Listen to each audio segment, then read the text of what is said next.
Ahora la clase. Em, Se trata del fenómeno de difracción. Es un fenómeno muy presente, como les digo, en la naturaleza e íntimamente ligado al concepto de onda, al concepto de frente de onda, y hasta cierto punto diría yo, inevitable. Inevitable. Es algo, la difracción es un fenómeno inevitable si uno trata de medir una onda. Entonces, vamos a ver de qué se trata. eh, y, y hoy vamos a empezar a ver de qué se trata. No vamos a cubrir el, el experimento en sí de difracción de la luz a través de una rendija, pero sí nos vamos a preparar analizando un caso previo para que ya en la próxima clase lo podamos entender bien. Tiene alguna parte de antiintuitivo, así que quiero empezar ya así después lo vemos más en detenimiento. Entonces, el fenómeno de difracción es un fenómeno, como le digo, muy observado durante mucho tiempo, pero recién fue analizado en detalle a mediados del siglo XVII. La primera referencia al efecto eh, la hace un cura italiano, Francesco Maria Grimaldi, que, que presenta el fenómeno como un fenómeno eh, en donde él interpreta que la luz, que la sombra de algo se quiebra, es decir, se quiebra en pedazos. Es decir, eh, observa que, que hay que la sombra no es un límite, que el borde de una sombra no es un límite eh, bien definido, perfecto, entre luz y sombra, sino que es como si la sombra o la luz se partieran en pedazos. Ese término, ese concepto, él lo ilustra con el término difractio, eh, que da lugar al nombre de difracción que usamos hoy en día. Luego vinieron un montón de análisis y hoy sabemos muchísimo más, sobre todo gracias a la teoría de Maxwell, que como ustedes saben se desarrolló mucho después de, de estas observaciones. Entonces, si yo tuviera que definir la difracción a partir de ingredientes, diría que se necesitan dos cosas para la difracción: una onda y un obstáculo. Y listo, y ya está. Y cuando una onda encuentra un obstáculo, se produce difracción. Esa difracción puede ocurrir en mayor o menor medida, ya vamos a ver, pero como les digo, cada vez que hay un obstáculo va a haber difracción sí o sí. Como ejemplo, en el área de la astronomía de donde yo vengo, en gran medida el error en la posición de una estrella o en la ubicación de una estrella viene dada por un efecto que se llama seeing en inglés, S-E-E-I-N-G, que es simplemente el cambio de la dirección de la luz proveniente de la estrella producto de la turbulencia en la atmósfera. Ustedes probablemente sepan que en órbita existe un telescopio que se llama Hubble, que lo que hace es observar el espacio desde la órbita de la Tierra. Entonces está librado de ese efecto atmosférico. Ahora bien, el Hubble va a tener un límite en su resolución y ese límite está impuesto por la difracción. Es decir, por el hecho de que el frente de onda proveniente de una estrella lejana, que como ustedes ya deben saber a esta altura, las estrellas están tan lejos que los frentes de onda que llegan al Hubble pueden ser considerados ondas planas. Esas ondas planas van a tener cuando lleguen al telescopio, el telescopio va a actuar como un sacabocado, le va a sacar un bocado al frente de onda. Y eso va a generar difracción. Entonces, como les digo, es inevitable el efecto. Bien, de otra manera, no existen sombras perfectas. Acá les muestro un elemento sumamente antiguo, muy conocido por mí, que es la famosa hojita de afeitar, una foto de una navaja de afeitar iluminada con luz monocromática, eh, con una fuente puntual, y lo que se puede ver cuando hacemos un zoom del borde de su sombra es que la sombra no es algo binario, ¿no? Es decir, no se forma de manera abrupta, es decir, con la sombra de un lado y la luz del otro, sino que la sombra se produce de manera paulatina con una secuencia de líneas claras y oscuras que van llevando de la oscuridad perfecta a la iluminación. Entonces vamos a analizar cuál es la naturaleza de este fenómeno.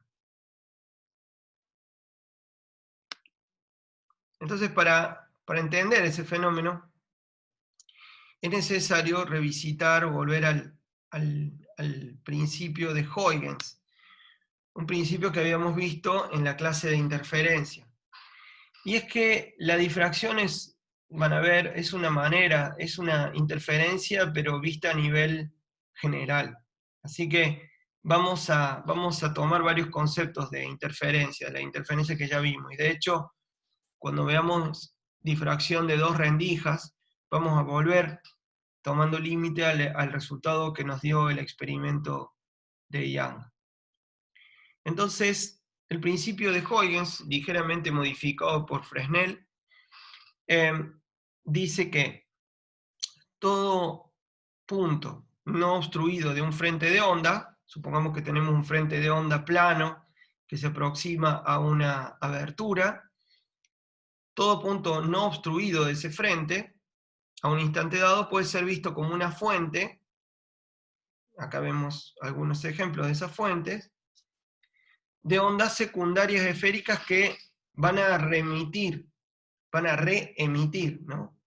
Ondas esféricas eh, como si fueran fuentes propias. Lo que está ocurriendo con la onda está pasando, pero podemos entender los frentes de ondas que pasan del otro lado de la abertura como el producto de la contribución de numerosas fuentes secundarias que emiten cada una de ellas ondas esféricas. Acuérdense, las ondas esféricas es una solución de la ecuación de onda en donde la amplitud decaía como 1 sobre r, donde r es la distancia desde el centro de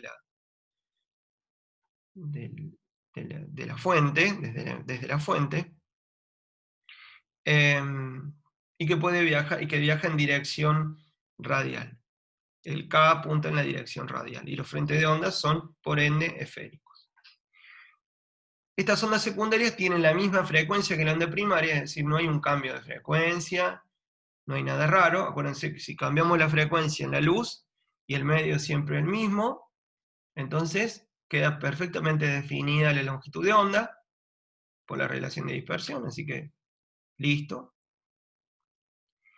Y entonces, si queremos evaluar el campo eléctrico óptico, campo óptico se le llama campo eléctrico, en cualquier punto, puede ser por acá, puede ser más lejos, puede ser más cerca, más allá de la obstrucción, es decir, del otro lado de la obstrucción, ese campo eléctrico va a ser la suma de los campos eléctricos de las ondas esféricas emitidas por esta fuente secundaria. Entonces, si nosotros, en vez de tratar el problema como el problema de una onda que pasa a través de una abertura, podemos plantear el mismo problema simplemente disponiendo en la abertura una serie de fuentes secundarias y trabajar con los campos producidos por esas fuentes secundarias sin perder de vista el problema que estamos solucionando. Y es eso lo que vamos a hacer. Entonces, y para la superposición de los campos de cada una de esas fuentes secundarias hay que tener en cuenta, ¿se acuerdan? Las amplitudes de cada una de ellas, que ya vamos a suponer, para el caso este van a ser todas iguales, lo cual no implica que en el lugar en donde evaluemos el campo van a ser iguales, puesto que si son esféricas, la distancia desde cada una de las fuentes hasta el punto puede ir variando, y también sus fases relativas. No vamos a hablar de reflexión acá, así que eso que consideramos pi, menos pi, que habíamos visto, o pi, que habíamos visto en la clase anterior, no. Pero sí va a haber diferencias de fase debido a diferencias de camino entre dos ondas o varias ondas que están contribuyendo con su campo en un punto del otro lado de la abertura. Bueno, si se están medio perdidas o perdidas, ya vamos a ir avanzando sobre este tema. Me estoy adelantando un poquito quizás. Pero bueno, el principio de Huygens creo yo que es bastante simple de entender. Entonces pasemos a los experimentos. Un aspecto frustrado en nuestros cursos, si los hay, pero bueno, al menos para hacerlos probar en casa. Supongamos que generamos ondas planas en la superficie de un líquido. Ya vimos esto, pero vamos a ir un poquito más lejos sobre este experimento. Tenemos una superficie de un líquido en un estanque, y a la pared del estanque, o sea, ponemos dentro de este estanque, ponemos otro estanque adentro, y en ese estanque adentro generamos ondas planas, y ese estanque de adentro le hacemos un hueco. Entonces esas ondas planas van a llegar a la abertura. Acá vemos las ondas planas llegando a la abertura, y desde del otro lado vamos a ver un patrón de frentes de ondas que son curvos.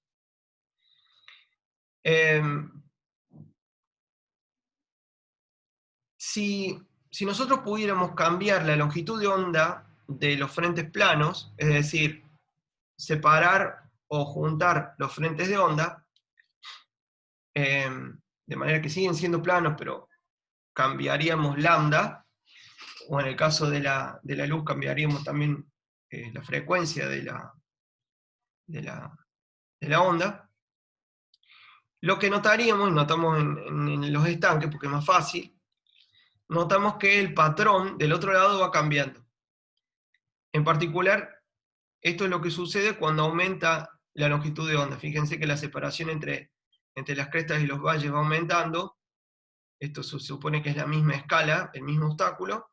Y fíjense que cuanto más grande se vuelve la separación entre las crestas entre cresta y cresta, o entre valle y valle, cuanto más aumenta lambda, más circular se vuelven los frentes de onda del otro lado.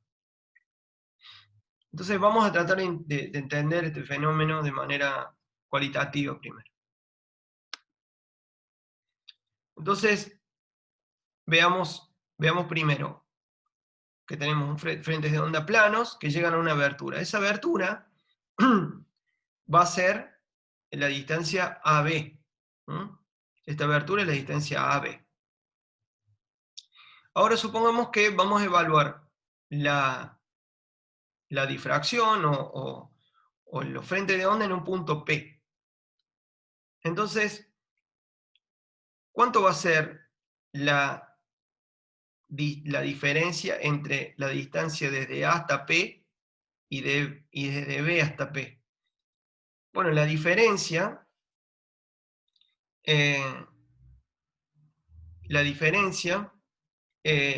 va a venir dada por una cantidad, pero esa cantidad siempre va a ser menor a la distancia AB. Y esto lo podemos ver muy, muy claramente si nosotros ponemos P justo acá en el centro. La diferencia de camino entre AP y BP va a ser 0. ¿Se acuerdan? Con Young veíamos lo mismo. Si P está justo en el centro, en este eje del cual están los bordes del obstáculo están a la misma distancia, los dos caminos, AP y BP, van a ser el mismo. Ahora, esa diferencia entre los dos caminos se empieza a incrementar si yo me alejo del eje para un lado o para el otro, y en el peor de los casos, en el caso máximo, que es cuando P está acá en el borde, ahí AP menos BP va a ser justo AB. Así que como mucho, esa diferencia de camino es AB.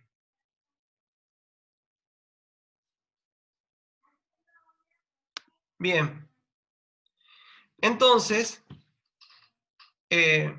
para lambdas mayores que AB, para lambdas mayores que AB, entonces lambda es mayor que la diferencia de camino entre AP y BP.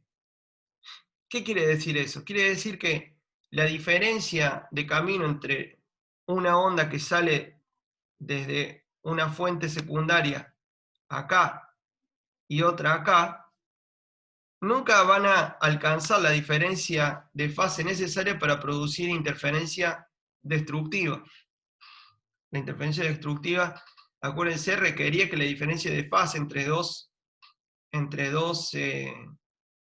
ondas fuera de pi. Entonces,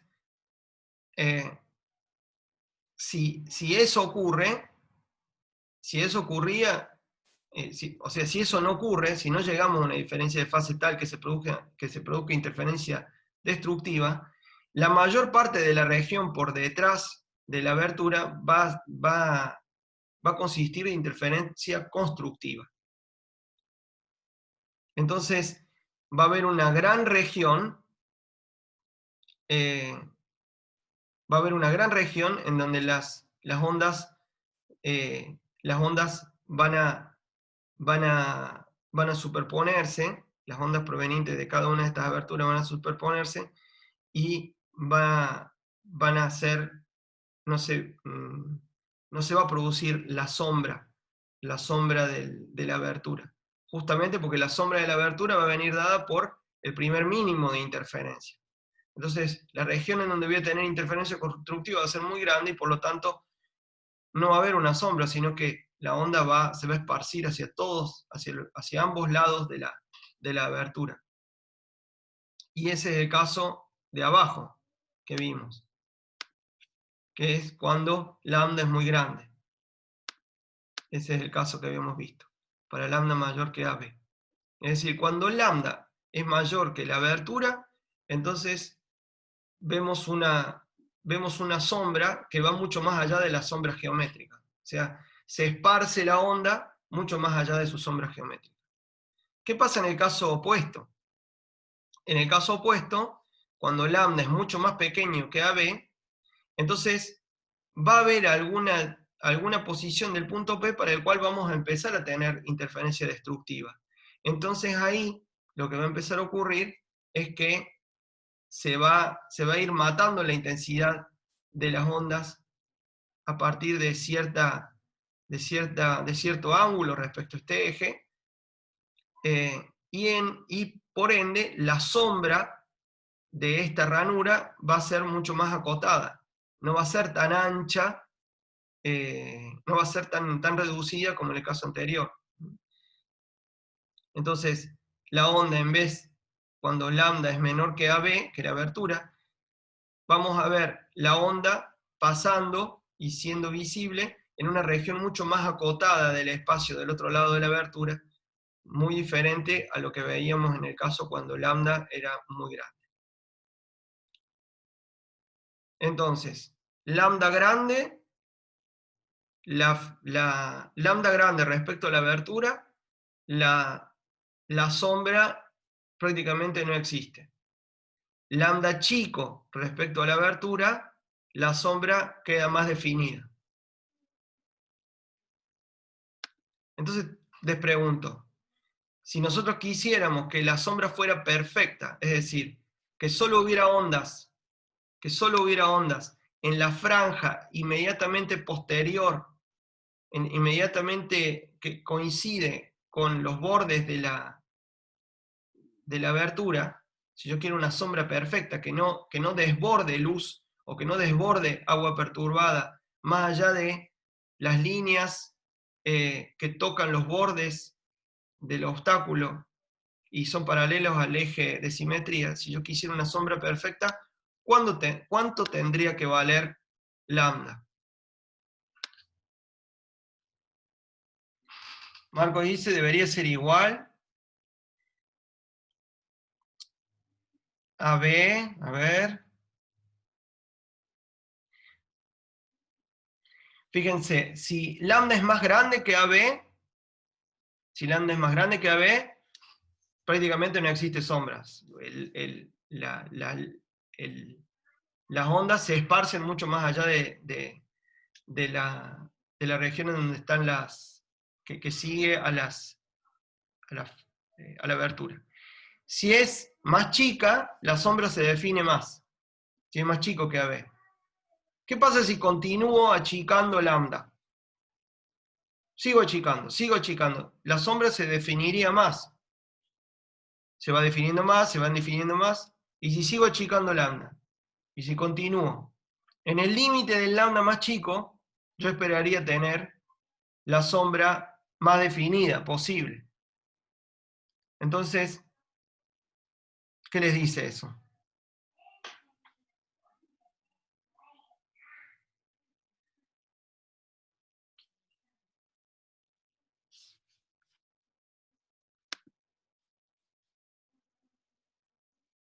Exacto Marcos, exacto Patricio.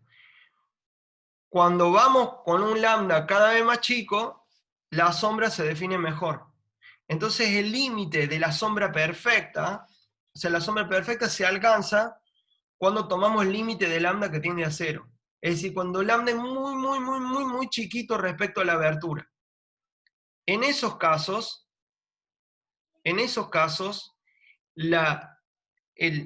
es cuando tenemos un salto bien abrupto entre la sombra y la luz.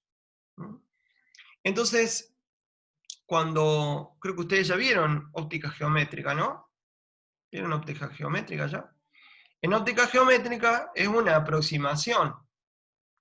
Ustedes vieron que pasa la luz por una lente y traza los rayos de manera perfecta. Bueno, perdón, o pasa la luz por un diafragma, eso corta eso corta los rayos y ustedes no tienen en cuenta la difracción ahí. Pero sí existe la difracción, es un fenómeno físico, como yo les dije, inevitable. Entonces, la óptica geométrica es una óptica dentro de una aproximación. Y la aproximación es que el lambda es muy chiquito comparado con el tamaño de las obstrucciones. Ojo, también funciona si yo en vez de una abertura en una pantalla pusiera un obstáculo. O sea, dejo todo libre y pongo acá un segmento de ancho AB, produciría el mismo patrón. Entonces, el límite para la sombra perfecta se produciría cuando tuviera, ahí está, un lambda muy pequeño en comparación a la abertura. En particular, lambda igual a 0. ¿Entendió? ¿Alguien no entendió?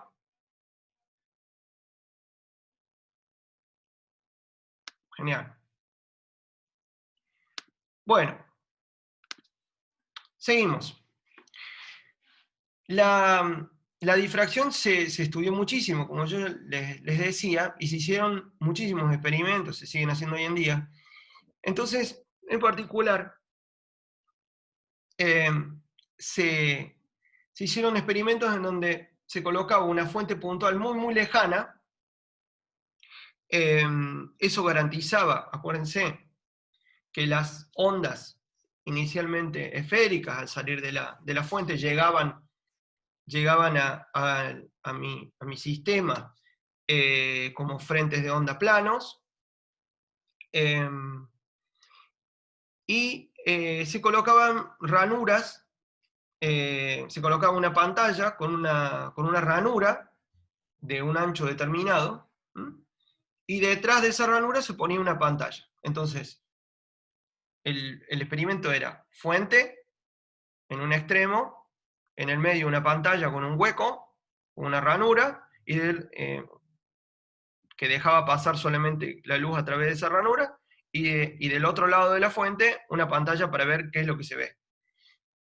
Bien, entonces lo que se empezó a hacer es variar, lo que empezamos a hacer acá es variar la distancia desde la abertura, desde la pantalla que tiene la abertura, hasta la pantalla que tiene, hasta la pantalla en donde vemos el efecto.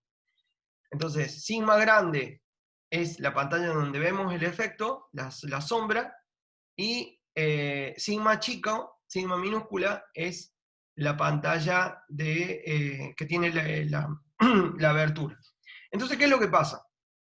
Si yo acerco mucho la pantalla para observar, la acerco mucho al agujero, este es el tamaño del agujero, de la ranura, el patrón de irradiancia, es decir, la energía por unidad de área, por unidad de tiempo, que yo normalmente asocio a la luminosidad, tiene esta forma, es decir, aparece una sombra imperfecta a ambos lados de la ranura, un poquito de luz que se me escapa por los costados, pero más o menos se respeta una sombra más que sigue más o menos el ancho de la ranura.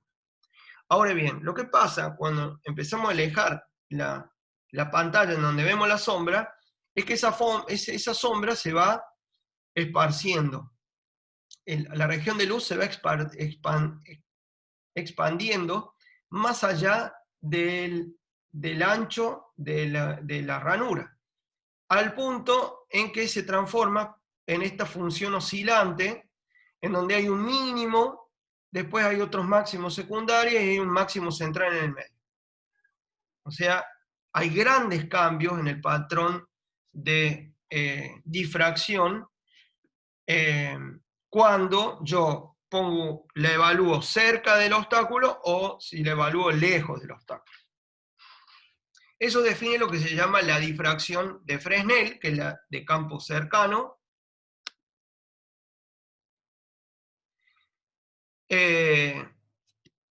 versus la difracción de Fraunhofer, que es la de campo lejano. Entonces, ¿y a qué se debe? Bueno, se debe a que cerca, acuérdense de vuelta del principio de Huygens-Fresnel, cerca de la abertura, yo tengo ahí las fuentecitas secundarias que están reenviando ondas esféricas. Entonces, esto se debe a la interferencia de las fuentes secundarias cuando todavía la aproximación de onda esférica es válida. Y acá, cuando estoy evaluándola muy, muy lejos, el campo de las fuentecitas secundarias ya puede ser considerado como parte de una onda plana. Entonces esto es producto de la interferencia de las fuentes que yo pondría, de las fuentes secundarias, considerando las contribuciones como ondas planas, y acá como ondas esféricas. Eso permite distinguir la difracción de Fresnel de la de Fraunhofer. Fresnel cerca, Fraunhofer lejos. Entonces vamos a empezar a analizarla analíticamente, a la difracción, utilizando el principio de Huygens-Fresnel, bien digo. Bueno, entonces vamos a empezar por algo bien simple. Entonces, supongamos que dentro de la abertura vamos a poner un conjunto de fuentes secundarias equidistantes, cada una está separada de la otra una distancia d. El número es n, de tal manera que el número es n, entonces el espacio AB, ¿no? entre los extremos de la abertura está dividido en segmentos, y en los bordes de esos segmentos hay una fuente. Y que todas estas fuentes secundarias, que les voy a llamar osciladores o fuentes, están a lo largo del espacio de la ranura, y todos oscilan en fase. Es decir, si yo me paro justo acá, todos oscilan con omega t, sin diferencia de fase inicial, y desde ahí propagan ondas. Pero propagan, acuérdense, ondas esféricas, así que no van a ser tan fáciles, la expresión para la onda no va a ser tan fácil como era la expresión para una onda plana, pero ustedes tienen que acordarse que para pasar de una plana a una esférica, la amplitud de la esférica va a decaer como 1 sobre r, donde r es la distancia del centro desde la fuente, y después el k es paralelo, el k es es radial. La dirección de propagación es radial para el lado en que yo me fije, para el lado en que yo evalúe el campo. Entonces, veamos qué es lo que pasa con estas ondas inicialmente esféricas cuando imagino de qué manera ellas interactúan, sus campos, ¿no? En un punto P que está súper lejos. ¿Está? Entonces, bueno, vamos a ver qué da. Entonces, un punto P muy lejos, no tiene por qué estar en el eje, lo pongo en cualquier lado. El punto P no está acá, está bien, bien lejos, a una distancia mucho mayor a la distancia, al ancho de la ranura, muchísimo mayor. Y cada una de las onditas, cada una de las fuentes generan ondas esféricas. Bueno, entonces, si está muy lejos el punto P, entonces los los vectores posición de ese punto P respecto a cada una de las fuentes son paralelos, porque se juntarían, se cruzarían en un punto P todas si el P estuviera cerca, pero si yo empujo el P, lo llevo el P muy, muy lejos, la dirección desde la fuente 1 hasta el punto P es paralela a la dirección de la fuente 2 respecto al punto P, etcétera, hasta llegar a las n fuentes. Entonces, R1, que es la distancia de la fuente 1 hasta el punto P, y el vector posición es paralelo al de la segunda, al de tercera, al de cuarto, quinto, etc. Bien.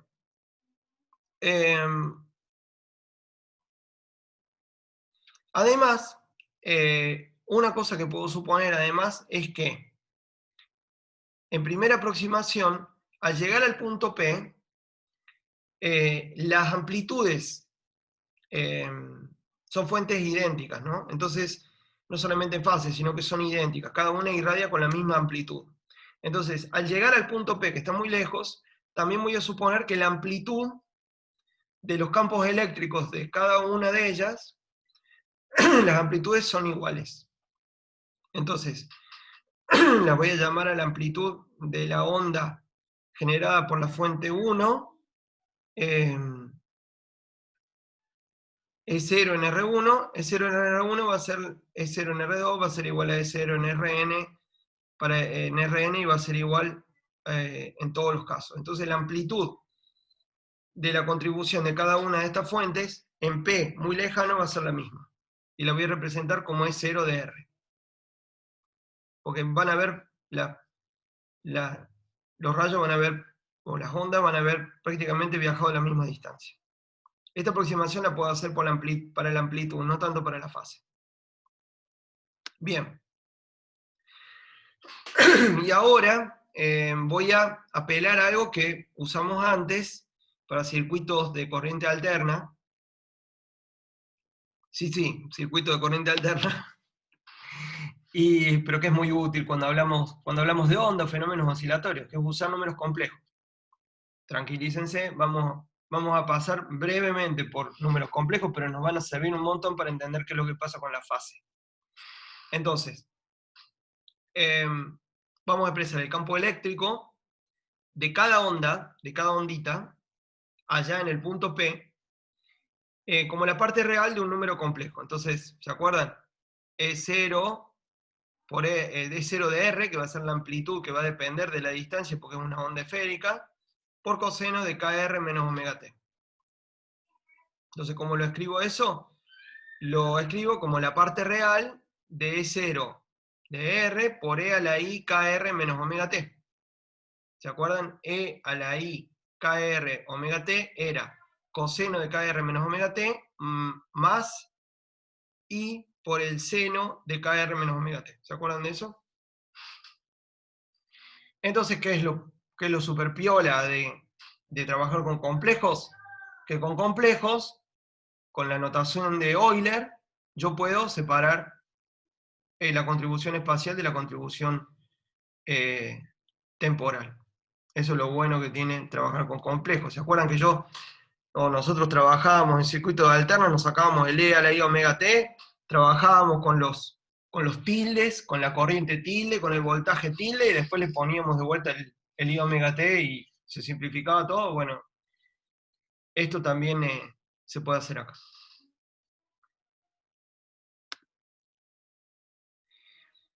Entonces, ¿cómo queda el campo total de producto de la suma de los campos de cada uno de los campos o sea, de cada uno de los campos de las fuentes secundarias, allá en el punto P? ¿Cómo queda? Bueno, queda. Dijimos que las amplitudes eran todas las mismas porque más o menos habían viajado a la misma distancia. Entonces nos queda un número, estamos en el plano complejo todavía, todavía no vamos a volver al plano real.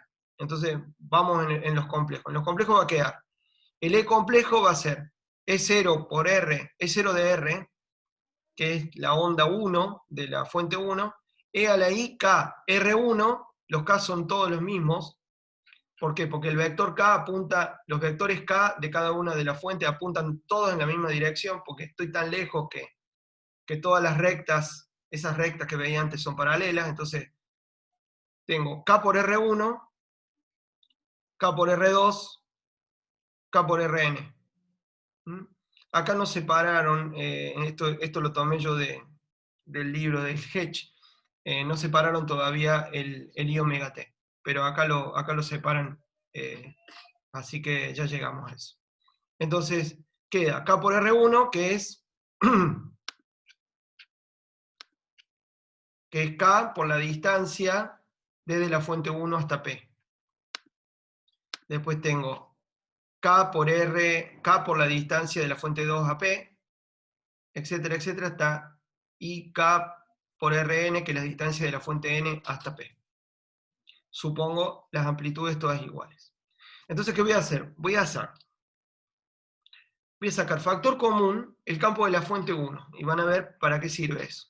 Entonces, saco esto factor común para afuera. Entonces, eso equivale al sacar factor común, equivale a dividir estas expresiones por justamente el campo de la fuente 1. Como E0 es el mismo para todos, me queda E0R por E a la menos I omega T más por E a la IKR1 por 1 más E a la IKR2 sobre E a la IKR1. Entonces, como está dividiendo, pasa restando los exponentes.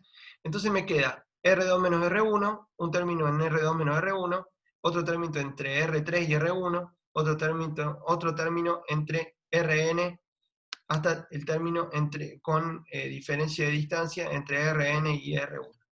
¿Qué quiere decir eso? Que me quedó toda la expresión en función de la distancia desde R1, de la distancia desde la fuente 1, perdón, y luego en función de la diferencia entre el camino desde la fuente 2 y la fuente 1, entre la fuente 3 y la fuente 1, entre la fuente n y la fuente 1. Entonces, lo que me va a interesar es cuánto vale este R1, y después cuánto vale la diferencia de 1 con 2, de 1 con 3, de 1 con 4, de 1 con 5, etc., hasta 1 con n. Como son todas paralelas, acuérdense, la diferencia de camino va a ser este tramo, este tramo, este tramo, este tramo, este tramo y este tramo. Y multiplicado por K me dice cuánto varió la fase producto de esa diferencia de camino. ¿Qué es esto? ¿Cómo va cambiando la fase? De la fase de esta no es la misma fase de esta. Y eso es producto de la diferencia, perdón, la fase de esta es distinta a la fase de esta porque justamente hay una diferencia perdón, en este caso, la fase de esta oscilación acá no es la misma que la fase de esta oscilación. Y eso es producto de la distancia, de la diferencia de distancia.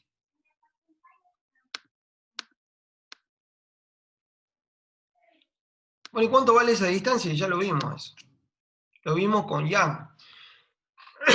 la diferencia de fase entre dos fuentes separadas a una distancia d, ya la habíamos visto, cuando estoy evaluando la interferencia muy muy lejos, es, ¿se acuerdan? K por D por el seno de tita. Vamos de vuelta para atrás. Si este es el ángulo tita, si el punto P está a un ángulo tita del eje de simetría, si estoy mirando en la dirección tita, todas las fuentes miran en la misma dirección, o sea que todas estas rectas forman con el eje X, que es el eje este horizontal, el mismo ángulo tita, entonces este ángulo también es tita, porque son ángulos formados por perpendiculares. Es lo mismo que hicimos con Yang. Entonces, si esta distancia es D, entonces este trámite es D, que es la hipotenusa de este triángulo rectángulo, D seno de tita. Acá es 2D seno de tita, perdón, 2D seno de tita, porque este tramo es 2D, 2D seno de tita, 3D seno de tita, etc. Hasta n-1 D seno de tita. Acuérdense, n-1 porque voy contando la diferencia respecto al cómo es respecto a la fuente 1. Entonces, eso queda. Delta va a ser, si llamo delta a K por D seno de tita, voy a tener delta va a ser K por R2 menos R1, 2 delta va a ser K por R3 menos R1 y así sucesivamente. Entonces reemplazo simplemente con la cantidad delta, reemplazo la expresión que tenemos, reemplazo el valor de delta. Entonces me queda en función de delta, siendo delta la diferencia de fase entre dos fuentes contiguas. Entonces me queda E0, dependiente de R, el factor común, E a la menos I omega t, y KR1, se puso todo en función de R1, ya vamos a ver eso, que multiplica 1 más E a la I delta, E a la I 2 delta, E a la I 3 delta, E a la I n-1 delta. Esto, en álgebra se llama, o en análisis, probablemente lo han visto, se llama serie, o suma truncada, digamos. Esta suma converge a este valor. No vamos a entrar en detalle, pero esta suma converge a este valor en complejos. A un número complejo. ¿Por qué un número complejo converge a un número complejo? Porque E tilde es número complejo. Todavía estamos trabajando en complejo. ¿A qué valor converge esa suma? A E a la I delta n menos 1 dividido E a la I delta menos 1. A eso no es que converge, da exactamente eso. No vamos a hacer la deducción. Ok, entonces lo voy a reescribir a eso. Voy a reescribir un poquito. ¿Qué es lo que voy a hacer? Lo que voy a hacer es sacar factor común E a la I n delta sobre 2. ¿Por qué? Porque me va a convenir para más adelante. Entonces, ¿qué hago? Saco E a la I n delta sobre 2 y a E a la I delta n le resto E a la I n delta sobre 2, entonces me va a quedar E a la I n delta sobre 2, me queda acá en el primer término, tras haber sacado de factor común esto, y acá me queda E a la menos I n delta sobre 2. Fíjense que si yo multiplico esto por esto, me da 2 veces I n delta sobre 2, se van los 2 y me queda I n delta, y si multiplico esto por esto, me queda menos E a la IN delta sobre 2 más IN delta sobre 2. Y eso me va a quedar E a la 0, que es 1. Y de la misma manera saco factor común E a la I delta sobre 2. No está el N. No está el n acá abajo, fíjense. Acá no está el n abajo, acá no está el n abajo. Entonces, e a la i delta sobre 2 me queda e a la i delta sobre 2 menos e a la menos i delta sobre 2. ¿Qué es lo bueno de esto? Es que me quedó, fíjense, un número complejo menos el conjugado. ¿Se acuerdan? El conjugado era el mismo número complejo, pero al cual le cambiaba el signo de la parte imaginaria. ¿Ya? Entonces esto es coseno de n delta sobre 2 más i seno de delta sobre 2, de n delta sobre 2, y acá me queda, y este número sin el menos es coseno de n delta sobre 2 menos i seno de n delta sobre 2. Entonces, esto es este número menos su conjugado, y esto es este número menos su conjugado. Entonces, ¿qué pasaba con complejos? Si yo agarraba un número complejo z y le restaba el conjugado, eso es 2 veces i por la parte imaginaria de z.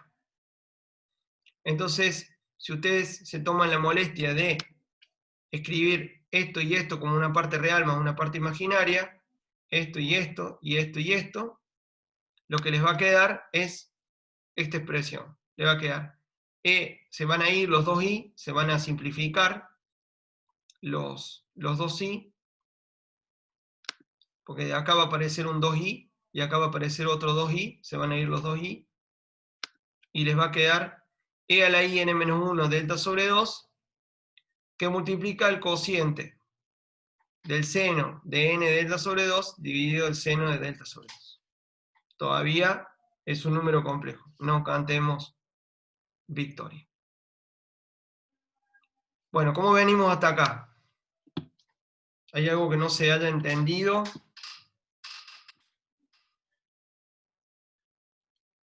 De vuelta, estamos analizando el campo producto de la suma de los campos de cada una de las fuentecitas en un punto P muy, muy lejos de las fuentes. ¿Mm? Muy bien.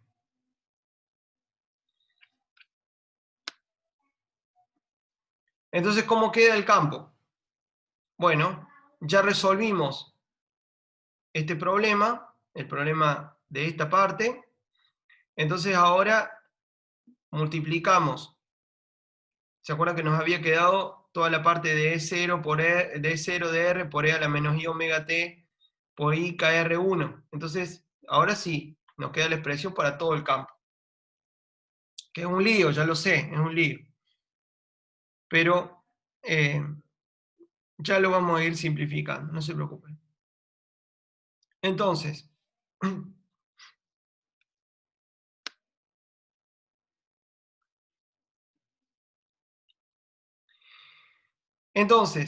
si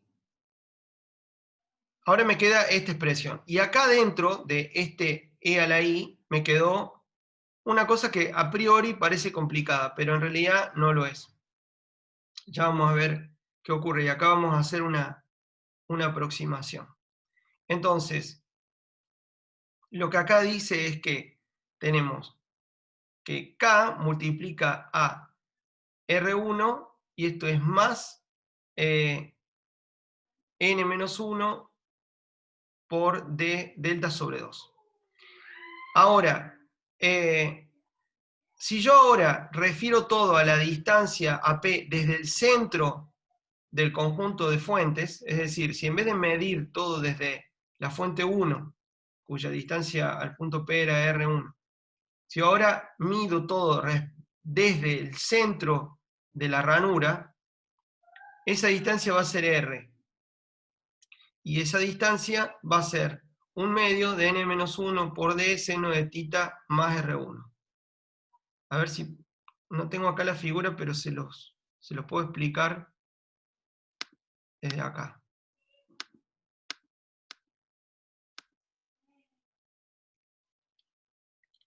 Fíjense, esta es la fuente 1 y esta es la fuente n. Entonces, este es el ángulo, este es el ángulo tita.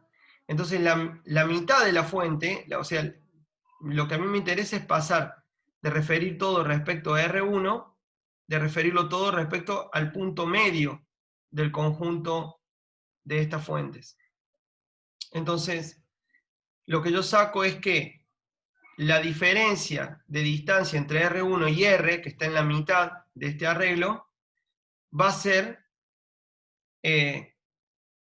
los delta que tengo hasta, o sea, va a ser d por n-1 seno de tita dividido 2, ¿no? Porque en vez de tomar esta distancia, que es la distancia que hay de diferencia entre R1 y Rn, tomo la distancia media, puesto que a mitad de camino el R, la distancia hasta P, va a ser R grande. Entonces me va a quedar que R1, R grande menos R1 va a ser n-1 por d por el seno de tita sobre 2. Ya vamos a hacer la misma cuenta más adelante y tengo una figura para ilustrarlo. Justamente no la puse acá en este primer análisis. Así que yo, acá que me va a quedar, que R grande menos R1, me queda n-1 de seno de tita por un medio. Con eso hago la transformación para referir todo, en vez de en función de R1, referir todo a la distancia desde el centro del arreglo, que va a ser R. Entonces, ¿qué es lo que me permite hacer eso? Me permite reescribir lo que hay acá adentro, que a priori es complicado. Entonces, ¿qué me queda? Me queda que E, ahora referido desde el centro del arreglo de fuentes, es la amplitud, ahora una distancia R, que también lo puedo tomar como R grande, por E a la I K R grande menos omega t, multiplicado por el seno de n delta sobre 2 dividido el seno de delta sobre 2. Bien. ¿Cómo venimos de hora? Perfecto. Bueno, creo que llegamos a un punto en donde podemos descansar ahora un ratito y para no seguir exigiéndonos más con esta cuenta que es un poquito pesada. ¿Alguna pregunta? ¿Quedó algo sin explicar? ¿O algo que no se entendió?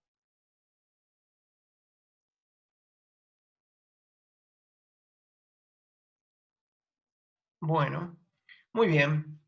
Entonces, si les parece, volvemos a las 11:10. Entonces, 11:10.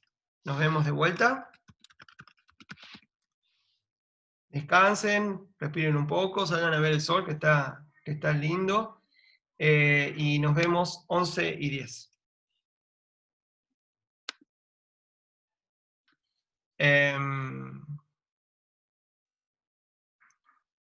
Vamos a continuar entonces. Recordemos dónde habíamos quedado. Bueno, después de un largo esfuerzo para entenderlo, habíamos llegado a la expresión del campo total en un punto P que estaba muy lejos de un conjunto de n fuentes coherentes situadas equidistantes unas de otras en el lugar en donde está la ranura, en donde está la abertura, en donde está una abertura, a lo largo de una abertura. Referido ese campo a la distancia, al punto P, medida desde la mitad de la ranura. Para no referir todo a una fuente, habíamos cambiado el sistema de coordenadas para tener centro ahora en el punto equidistante de los bordes de la ranura, y de esa manera aparecía ahora la coordenada R grande, que es la distancia desde el centro de la ranura hasta el punto P. Fíjense que con el campo yo no insisto en la dirección del campo eléctrico, entonces vamos a pensar que el campo eléctrico en todos estos casos apunta siempre en la misma dirección. Entonces, este es acuérdense que para campos perpendiculares no había interferencia, no podían interferir. Entonces, siempre vamos a hablar de campos todos en la misma dirección. Para eso se puede a la vez polarizar los campos de las fuentes. Ya vamos a ver cómo se polariza la luz, todavía no llegamos a eso. Pero supongamos que todos los campos de cada una de las fuentes apuntan todos en la misma dirección. Bien, entonces vamos a... ¿Cuál es el objetivo? El objetivo es tratar de ver cómo es la intensidad, cómo es la densidad de energía. Entonces, vamos a seguir indagando qué es lo que pasa con estas fuentes. Entonces, calculemos en particular el flujo de energía.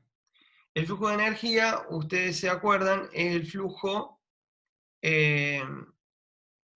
del campo eléctrico que transporta la onda, y eso era proporcional al cuadrado del módulo del campo eléctrico. Como les dije, no nos vamos a preocupar por la dirección del campo eléctrico. Suponemos que está todo en la misma dirección, entonces podemos trabajar de manera escalar, en complejos todavía. Y como teníamos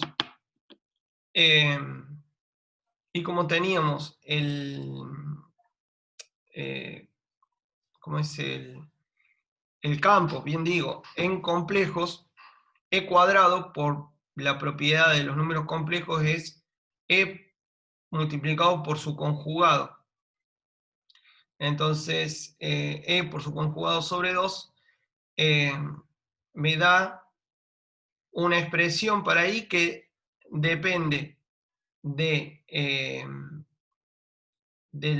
seno de n delta sobre 2 cuadrado, y también de 1 sobre el seno cuadrado de delta sobre 2. Donde I0, en la constante I0 que queda acompañando a este factor, es el flujo de una sola de las fuentes. Bueno, esa es la expresión para el flujo de energía. Entonces, ¿qué hacemos ahora? Bueno, reemplazamos delta. ¿Se acuerdan que delta era K por D, hemos puesto K por D sobre 2 seno de tita? Entonces, arriba me va a quedar el seno cuadrado de n K por D sobre 2 por el seno de tita, y abajo me va a quedar seno cuadrado de K por D sobre 2 seno de tita. Esto es reemplazando delta. ¿Y qué es lo que vemos acá? Vemos que si ahora tratamos de entender y respecto al seno de tita, ¿qué es tita? Tita va a ser el ángulo. Tita va a ser el ángulo que va desde el eje de simetría del experimento hasta la posición del punto P, ¿no? El punto P está en el mismo plano. El punto P está en el mismo plano en donde está la colección de fuentes. La colección de fuentes está a lo largo de un eje que creo que habíamos denominado I, o que es denominado I en el libro. Entonces, el punto P está sobre ese plano, sobre el plano z igual a 0. Entonces,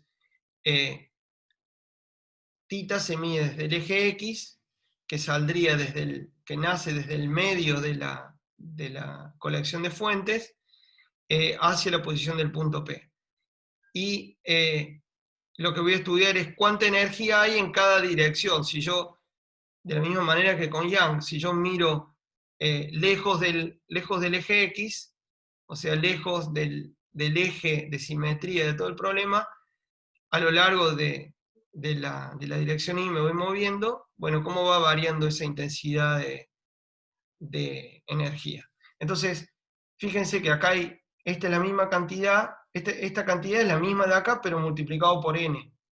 Entonces, ¿qué quiere decir? Y cuando este n es grande, Entonces, esto quiere decir que hay un seno cuadrado que fluctúa mucho más rápido para una variación, fluctúa mucho más veces para una variación igual de k por d sobre 2 seno de θ, varía mucho más rápido si pongo un n antes que si no lo pongo. Es como si pusiera el seno cuadrado de alfa versus el seno cuadrado de 20 alfa.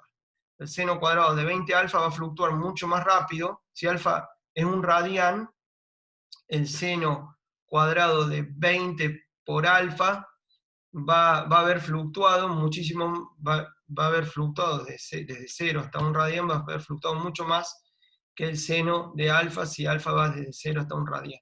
Entonces, esto va a representar fluctuaciones más rápidas, producto que está el n, va a oscilar mucho, mucho más veces, en el mismo rango de valores que este. Entonces, esto va a ser fluctuaciones rápidas dividido fluctuaciones lentas. Entonces, van a ser este término,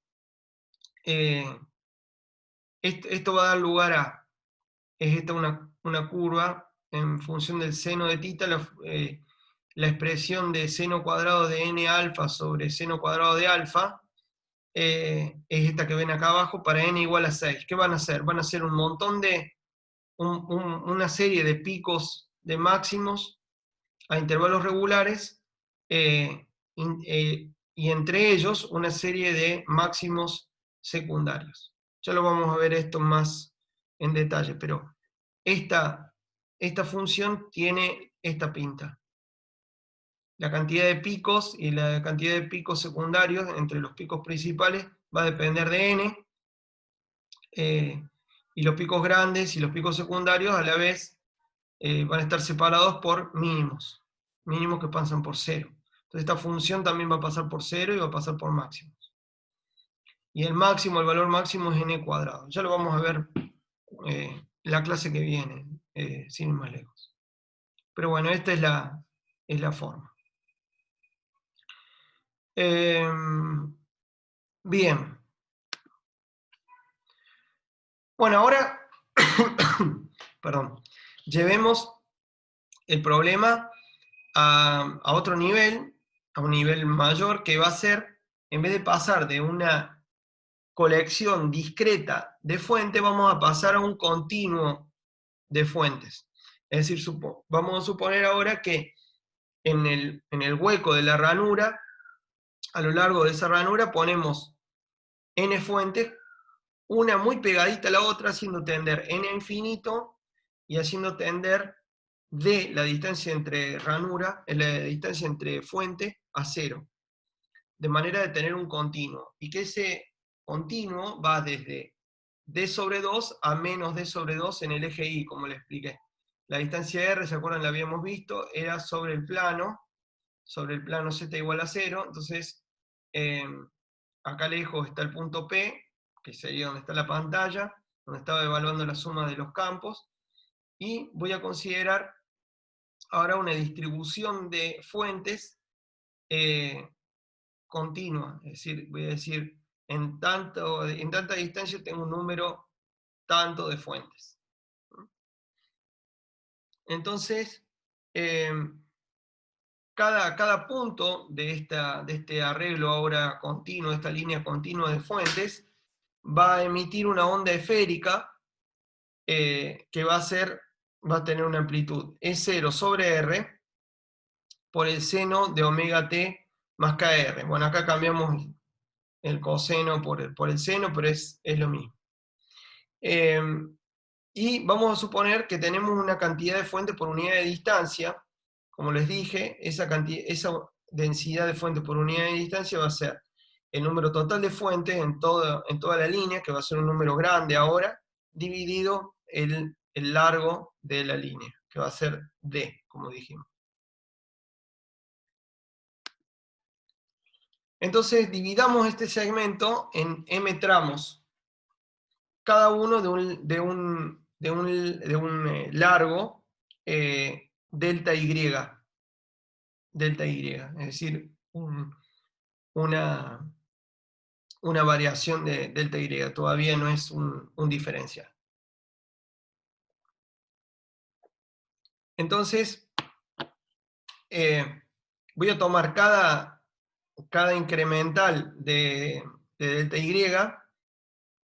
y en ese delta y todas las, todas las, todas las fuentes van a oscilar en fase, es decir, la contribución de esas fuentes al campo, al campo P, en P, la contribución de esas fuentes al campo en P, va a ser toda como si estuvieran en la misma distancia. Entonces, voy a tener por cada segmento delta y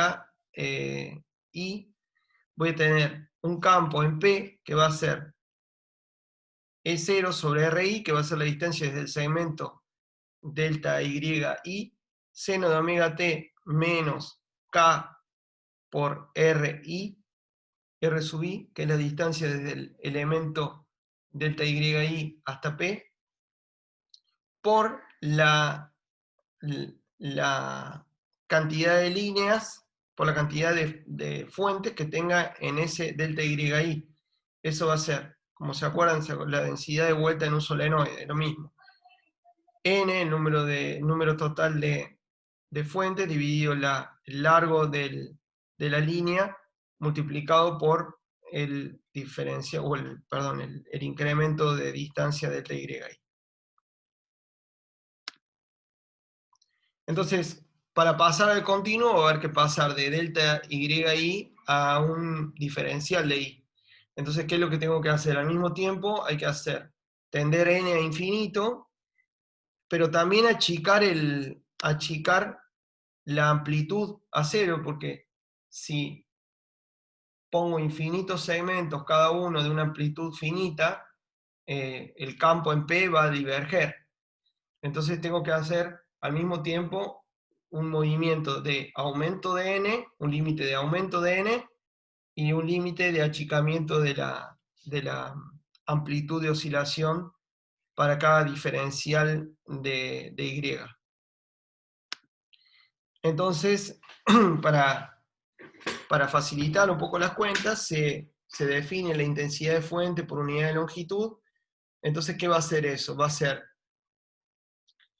Se va a considerar esta intensidad de fuente por unidad de longitud. EL va a ser cuánta intensidad tiene la fuente para cada valor para cada punto. Y eso va a ser 1 sobre D por el límite que n tiene, para n que tiene infinito, de la amplitud de cada segmento, es 0, que va a tender a 0, por n, que va a tender a infinito. Eso le voy a dar un valor finito que va a ser EL. Entonces, ¿cómo quedan las contribuciones de los m segmentos? La contribución de los m segmentos de vuelta en el punto P va a ser la sumatoria sobre todos los delta y desde 1 hasta m de como habíamos dicho, la intensidad de fuente por unidad de longitud sobre la distancia de cada uno de los segmentos hasta P, seno de omega t menos K por la distancia de cada uno de los elementos delta y hasta P delta y. Entonces ahora sí, tomamos el límite ya está incluido acá, y me queda la suma, se transforma en la integral, y la integral se da a lo largo de y. Entonces, ¿qué es lo que va a capturar esta integral? Esta integral va a atacar a esta parte de la fase, porque la parte temporal no depende de y también va a atacar esta parte, que es la distancia. Entonces, a través de la distancia, que va a ser función de la posición de cada diferencial de y, yo voy a tener una variable que integrar. Entonces, ¿qué es lo que hago? Digo que ahora esta expresión me dice que el campo en el punto P va a ser el resultado de integrar las contribuciones de los campos de cada uno de los diferenciales de y desde menos d sobre 2 hasta d sobre 2. Bueno, entonces vamos a resolver este problema para un caso simplificado, que va a ser el caso en el que P está muy, muy lejos. Entonces, ahí vamos a aplicar la condición llamada de campo lejano, que es la que yo les ilustré en la primera parte de la clase, como difracción de Fraunhofer. Entonces, vamos ahora a trabajar con valores de R que sean muy, muy grandes. Entonces, imaginemos efectivamente que P está muy lejos. ¿Y qué es una medida de lo lejano? Bueno, la medida de lo lejano va a ser que la distancia desde el centro de la línea hasta el punto P sea muchísimo mayor que el largo de la línea. Eso es una medida de cuán lejos va a estar, eso es una medida de la aplicabilidad de la aproximación de Fraunhofer. Eso quiere decir que si yo tomo distintos delta I, diferencial de I, perdón, distintos diferenciales de I, cada diferencial de I va a estar a una distancia de P que no va a variar mucho entre uno y otro. Es decir, la distancia desde cada diferencial de I hasta P no va a variar mucho con Y.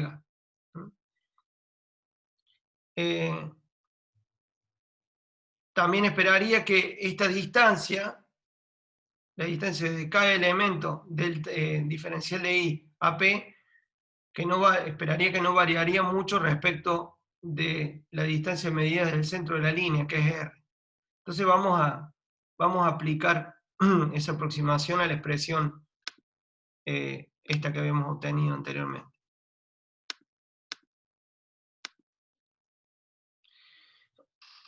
Entonces,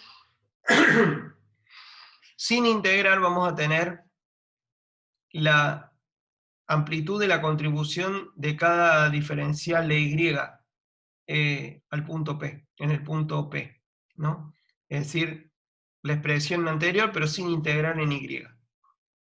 Entonces, ¿cómo es expresión? De E igual a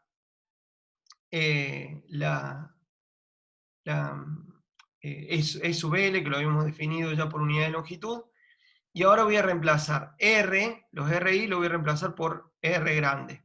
O sea, voy a decir que para la amplitud R sub I, cada R sub I es, para cada diferencial de Y, la distancia entre P es más o menos la misma que la distancia medida desde el centro de la línea. Y me queda dentro omega t menos kr por dy. Entonces, el tema es que yo no puedo poner directamente k por r grande acá adentro. ¿Por qué? Porque lo que sucedería es que si yo pusiera r grande no podría tener en cuenta de las diferencias de fase originadas entre las contribuciones de cada una de las fuentes, o de los diferenciales ahora de fuentes, al llegar acá. Entonces no les permitiría que interfirieran. Entonces voy a tener que usar una aproximación un poco menos grosera que la simple aproximación de R grande igual a R chica. Entonces vamos a trabajar un poquito en una aproximación un poco más fina acá dentro de la fase.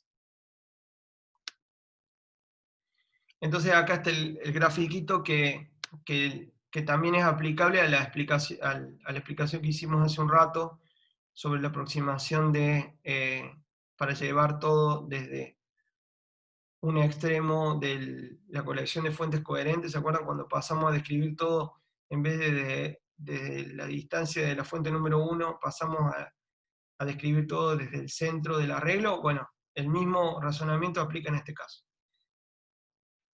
Entonces fíjense, desde un diferencial de Y ubicado en la coordenada Y, yo mido hasta el punto P una distancia R. Está muy lejos del punto P, así que la dirección desde el diferencial Y hasta P, la dirección es paralela a la dirección que yo consideraría si mido esa dirección desde el centro de la línea. Entonces, para P muy lejanos, estas dos líneas son paralelas. Entonces, esto es el ángulo θ, esto es ángulo θ respecto al horizontal, y entonces la diferencia de distancia entre R, correspondiente en este caso a la posición Y, y R grande, es decir, la resta, R menos R, es simplemente este segmento. Este segmento que es uno de los lados de este triángulo rectángulo. ¿Por qué es rectángulo? Porque son dos paralelas, entonces la línea, trazo una línea perpendicular a R, la resta es simplemente eso, porque son dos paralelas, y entonces R menos R queda como el cateto, como uno de los catetos de este triángulo, donde la hipotenusa es la coordenada Y, y este cateto es Y por el seno de θ. ¿Por qué este ángulo es θ? Porque el ángulo θ que se forma entre esta línea y esta línea, también se va a formar entre sus perpendiculares. La perpendicular a esta es esta, y la perpendicular a esta es esta. Entonces, este ángulo es igual a este, y es a la vez igual al ángulo θ que me indica la posición del punto P medido desde, en este caso, desde el centro de la línea. Mismo planteo que hicimos para YAG. Entonces, si tienen alguna duda, van para atrás y lo pueden rever. Entonces, ¿cómo escribimos? ¿Cómo escribimos esto? Bueno, escribimos simplemente que R menos R, R grande menos R chica, lo pongo R grande antes porque es más grande, R grande menos R chica es igual a Y, que es la posición del diferencial de Y por el seno de θ. Entonces, ¿qué hago? Simplemente paso el R para este lado y paso el I seno de θ para este lado. Entonces me queda que R chica es igual a R grande menos I por el seno de θ.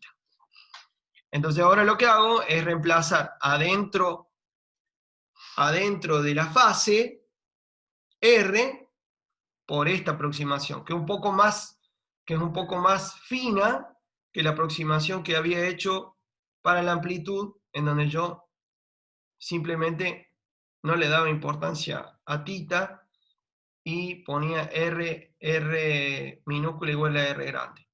Acá no lo puedo hacer porque si no, no podría ser capaz de generar la interferencia que necesito para ver el patrón de difracción. Recordamos, la difracción es la interferencia de las fuentes secundarias que se ubican en la abertura. Bien, entonces reemplazo, donde I va R, va R menos I seno de θ. Bueno, seguimos. ¿Qué hago ahora? Ahora me interesa sacarme esta parte de encima, separar esta parte, para que me quede algo dependiente de omega t menos kr, y por otro lado, algún término que tenga I seno de θ en la fase. Entonces, ¿esto qué me queda acá adentro? Me queda omega t menos k por r más k por I seno de θ. Entonces, ahora lo desarmo. Pongo seno de alfa más beta, donde alfa es esto, y donde beta es más k y seno de θ. Entonces planteo la suma, me queda que seno de omega t menos kr más k por I seno de θ es igual a seno de omega t más kr menos kr por coseno de KY seno de tita, más, porque es la suma, coseno de omega t menos KR por seno de KY seno de tita. Listo. Entonces, a esto lo desarmé. Esto lo desarmé en dos términos. Un término que lleva el coseno de Y seno de tita, y otro término que está multiplicado por el seno de Y seno de tita. Entonces, fíjense, la integral es sobre Y. Entonces, ustedes, si yo dejo tita fijo, porque me estoy mirando en una dirección bien determinada, lo único que estoy integrando es a lo largo de Y, así que tita para esta expresión es transparente, no le importa la integral. Así que no se preocupen, es como si fuera un parámetro, un factor, de lo que hay que integrar es Y. Entonces, el seno, la integral entre dos puntos equidistantes del cero, del seno de algo, que incluya de algo por Y en este caso, me va a dar 0, porque voy a integrar una parte negativa y una parte positiva. Entonces, de los dos términos que surgen de acá, la integral de este término, porque depende del seno de K por I, seno de tita, para tita fijo y para K fijo, la integral de este término, entre menos d sobre 2 y más d sobre 2, va a ser 0. Entonces el único término que va a sobrevivir en la integral va a ser esto, va a ser este de acá, el primero de estos dos términos. Entonces, ¿qué me va a quedar?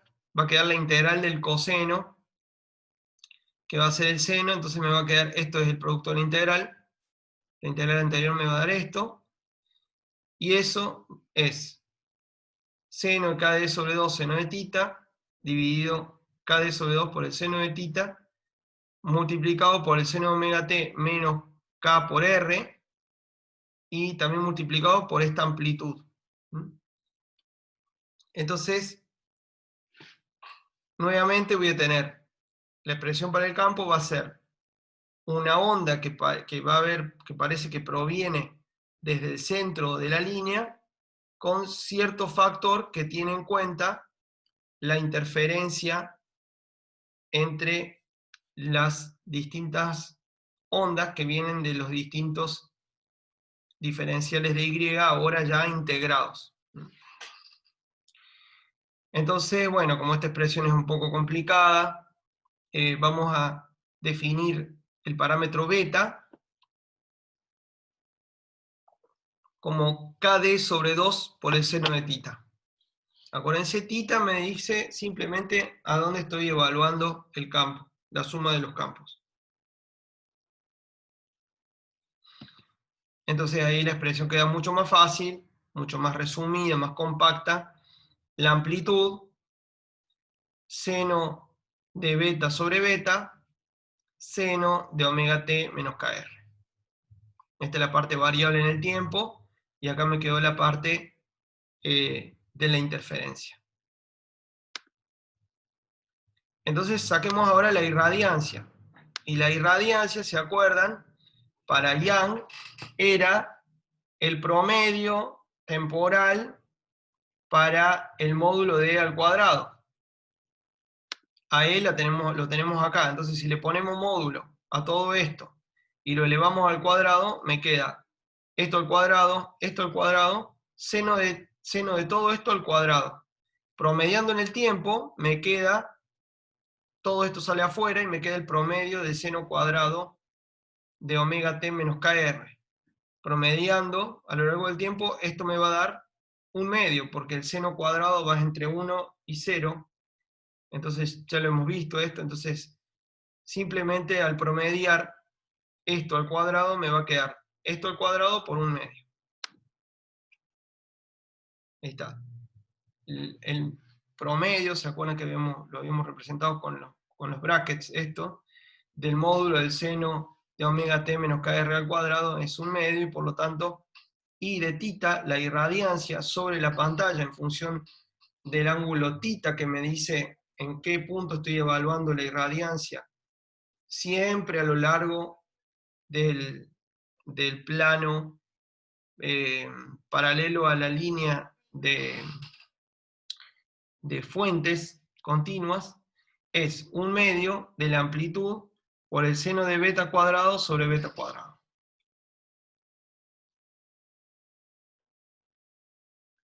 Bueno, entonces veamos qué pinta tiene esto, cuál es el comportamiento de esta función de acá. Porque esto es constante, así que la modulación va a venir de este lado. Acá va a estar la dependencia en θ, porque beta, ¿se acuerdan? Es kd sobre 2 por el seno de θ. Entonces, acá va a estar la dependencia en θ. Bueno, ¿qué pasa? ¿Qué pasa cuando θ vale 0? Cuando θ vale 0, beta vale 0. Entonces, ustedes se acuerdan que si tomo el límite de seno de beta sobre beta para beta que tiende a 0, esto no explota, me da 1. Entonces, en beta igual a 0, o lo que es lo mismo, θ igual a 0, o lo que es lo mismo, mirar bien en el punto en donde el eje de simetría de la línea de fuentes intersecta la pantalla muy lejos, voy a tener interferencia constructiva entre todas, porque todas van a ver, cada tramito delta y va a haber contribuido de manera de que lleguen todas sin diferencia de fase entre ellas. Entonces ahí voy a tener un máximo, y ese máximo va a valer 1/2 de LD sobre R al cuadrado. Eso va a ser el valor de la irradiancia en el centro, es decir, acá, ¿no? Para la aproximación de Fraunhofer, estamos muy lejos. Θ igual a 0 es acá. Viene en el centro, en el medido desde el centro de la línea de fuentes coherentes. Y después, ¿dónde se va a hacer 0? Y, bueno, se va a hacer 0 cuando no se va a hacer 0 en beta igual a 0, porque en beta igual a 0 tengo un máximo. Entonces se va a hacer 0 cuando el seno de beta se haga 0. ¿Y cuándo se hace 0 el seno de beta? Cuando beta vale npi, con n más menos npi, donde n es un número natural. Entonces, cuando beta vale más menos npi, para n igual a 1, 2, 3, etc., eso equivale a decir que los mínimos, en esos mínimos i va a valer 0, van a estar cuando el seno de θ valga más o menos 2 npi sobre cada e, o lo que es lo mismo, cuando seno de θ valga el número n, es decir, 1, 2, 3, etc., por lambda sobre d. Entonces, fíjense qué interesante. Los mínimos se van a aproximar al eje x si achico lambda y si aumento d. Y los mínimos se van a ir apartando si al contrario aumento lambda y disminuyo d.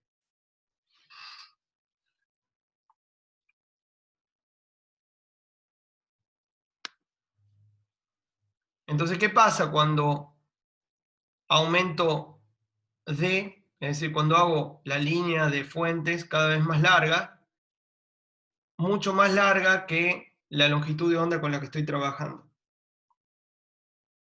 ¿Qué es lo que va a pasar?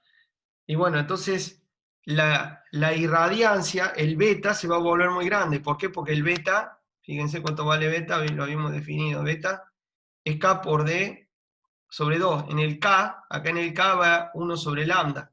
Entonces, si lambda es mucho más grande que, perdón, si d es mucho más grande que lambda, entonces beta se hace muy grande, entonces seno de beta sobre beta se va hacia 0. ¿Por qué? Porque seno de beta vale entre 1 y menos 1, así que el que va a aplastar todo va a ser beta. Entonces, para d muy grande respecto a lambda, la también la irradiancia se va a ir a cero, se va a ir a cero muy rápido, ni bien yo me aparte del valor de θ igual a cero.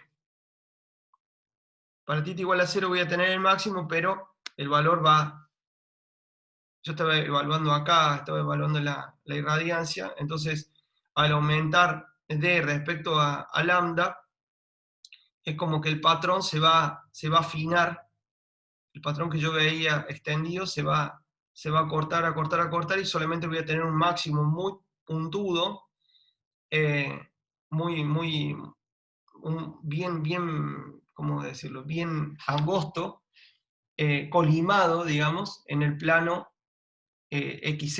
Es decir, no voy a tener señal para valores de I para arriba y para abajo. ¿Por qué? Porque los mínimos que rodean al máximo principal se van a ir acercando tanto que me va a quedar el máximo principal bien colimado y afuera nada, fuera de ese plano nada. Al mismo tiempo, si yo pongo la pantalla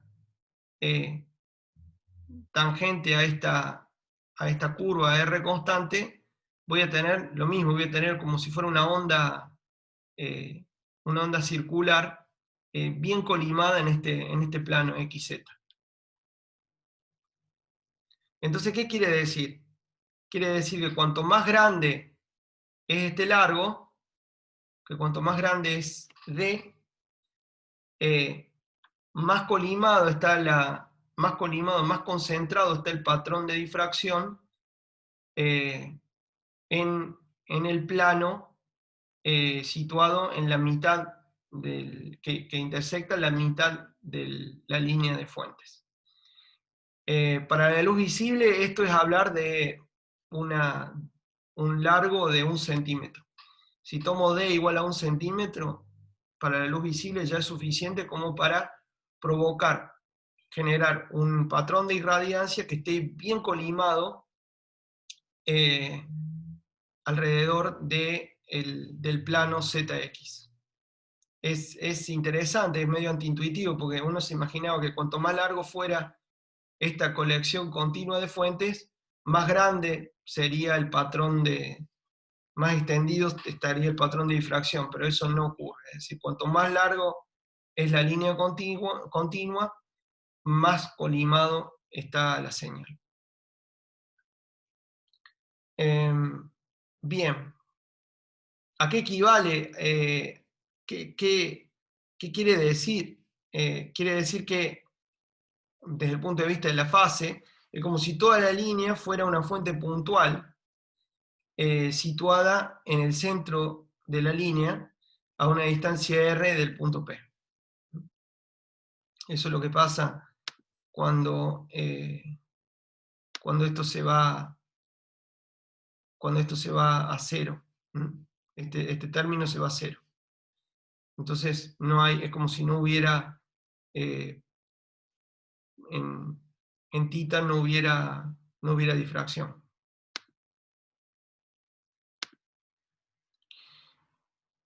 Bien, entonces eso, voy colimando la señal, la irradiancia en el plano ZX. Ahora veamos qué es lo que pasa cuando la longitud de onda es mucho más grande que el largo de la línea continua de fuentes. Cuando la longitud de onda es mucho más grande, beta es pequeño, se vuelve pequeño, y entonces puedo igualar beta al seno de beta. Entonces, I para todo θ va a valer I, y va a ser el valor que obtengo cuando estoy en θ igual a 0. Fíjese la expresión. Si esto se vuelve igual, el numerador y el denominador se vuelven iguales, esto es 1, entonces para todo θ, I vale siempre lo mismo. Entonces en ese caso, no importa en qué lugar yo vea, siempre veo la misma siempre veo la misma irradiancia. Es como si yo tuviera una fuente puntual en el centro, emitiendo ondas esféricas, emitiendo una sola onda esférica que tampoco produce, que no produce líneas oscuras, sino un máximo de irradiancia sin importar en qué lugar estoy viendo. Bueno, ¿qué hora es? -5.